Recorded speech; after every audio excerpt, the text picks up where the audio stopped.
The 1950s, an idyllic and prosperous time for America.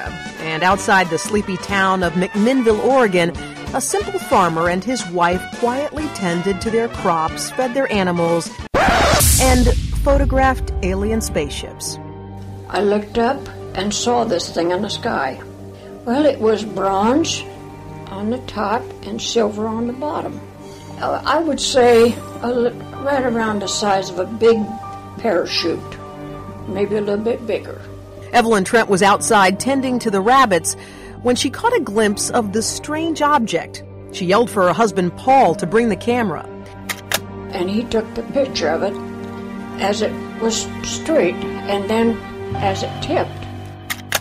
And just, really went. It went fast.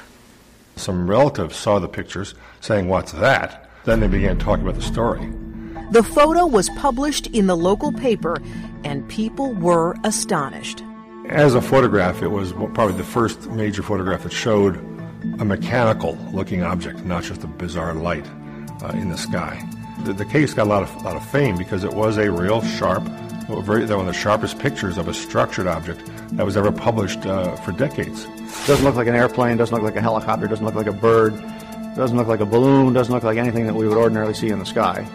So what was it? Physicist Bruce Maccabee spent nearly 40 years working for the Naval Surface Warfare Center. He also spent those years investigating UFO sightings, including the McMinnville photos. I examined the Trent Photos and, of course, the whole history of the Trent sightings and all our interviews ever since the photos have been taken. In my mind, this is a real case. Maccabee sees all the evidence he needs right here in black and white. The clear, very clear shape and description of the dynamics, how the thing flew and so on, make it clear that it was not any flying craft built by human beings. But there are those who believe the craft was built by humans, built, in fact, by the Trents themselves. The McMinnville photos are clearly a hoax. Robert Schaefer, and author and well-known UFO skeptic, believes the farmer and his wife were pulling the wool over people's eyes, and that it didn't take much effort to do so. You would just get some object that had the shape you wanted, whether it was a truck mirror or some other object, and put it on a very fine thread and put that over the telephone wires, which are only 10 or 15 feet above the ground, probably on 2 wires, and just, hoist it up that way. Just to look up and see something like that.